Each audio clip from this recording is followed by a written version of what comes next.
ഇന്ത്യാനയിലെ Gary എന്ന കൊച്ചു നഗരത്തിലെ 2 മുറികളുള്ള ഒരു സാധാരണ വീട്ടിൽ നിന്നാണ് ആ കഥ തുടങ്ങുന്നത്.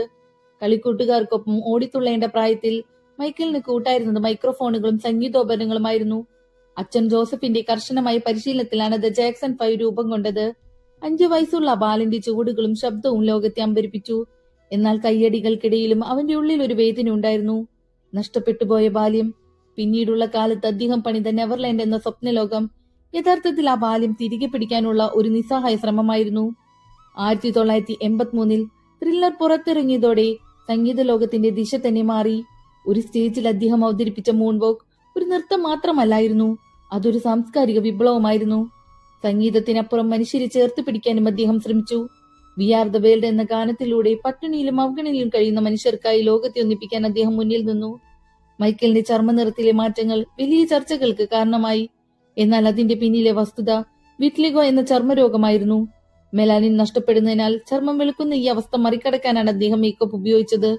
1984 ഒരു പെപ്സി പരസ്യ ചിത്രീകരണത്തിനിടെ തലയ്ക്ക് ഗുരുതരമായി പൊള്ളലേറ്റത് അദ്ദേഹത്തിന്റെ ജീവിതത്തിലെ ഒരു ഇരുണ്ട വഴിത്തിരിവായി. ആ വേദന ശമിപ്പിക്കാൻ തുടങ്ങിയ മരുന്നുകളാണ് പിന്നീട് അദ്ദേഹത്തിന്റെ ആരോഗ്യത്തെ ദുർബലമാക്കിയത്. മൈക്കൽ ജാക്സനെ കുറിച്ച് 2 കാര്യങ്ങൾ വ്യക്തമായി പറയേണ്ടതുണ്ട്. എപ്സ്റ്റീൻ ഫയൽസ് വസ്തുത പുറത്തുവന്ന കോടതി രേഖകളിലോ ഫ്ലൈറ്റ് ലോഗുകളിലോ ജെഫ്രി എപ്സ്റ്റീൻ കേസുമായി ബന്ധപ്പെട്ട് മൈക്കൽ ജാക്സന്റെ പേര് കുറ്റാരോപിതനായോ പങ്കാളിയായോ ഉൾപ്പെടുത്തിയിട്ടില്ല. ഇത് നിയമപരമായി സ്ഥിരീകരിക്കപ്പെട്ട കാര്യമാണ്. മൈക്കലിനെതിരായ മുൻകാല ആരോപണങ്ങളിൽ 2005 വിചാരണയിൽ കോടതി അദ്ദേഹത്തെ നിർദോഷിയായി പ്രഖ്യാപിച്ചു. ജീവിതത്തിന്റെ അവസാന ഘട്ടത്തിൽ ഏകദേശം $400 മില്യൺ കടബാധ്യത അദ്ദേഹത്തിനുണ്ടായിരുന്നു. അത് മറികടക്കാനായിരുന്നു ദിസ് ഈസ് ഇറ്റ് എന്ന പരമ്പര. എന്നാൽ ആ സ്വപ്നം പൂർത്തിയാക്കാൻ അദ്ദേഹത്തിന് കഴിഞ്ഞില്ല. 2009 ജൂൺ 25 പ്രൊപ്പഫോൾ എന്ന മരുന്നിന്റെ അമിത അളവ് കാരണം അദ്ദേഹം അന്തരിച്ചു. ഈ സംഭവത്തിൽ അദ്ദേഹത്തിന്റെ സ്വകാര്യ ഡോക്ടറായ കോൺറാഡ് മുറേ കോടതിയാൽ ശിക്ഷിക്കപ്പെട്ടു. മരണശേഷം നിരവധി ഗൂഢാലോചന സിദ്ധാന്തങ്ങൾ പ്രചരിച്ചു. മൈക്കിൾ മരിച്ചിട്ടില്ലെന്നും രഹസ്യമായി ജീവിക്കുന്നുവെന്നും ചിലർ വാദിച്ചു.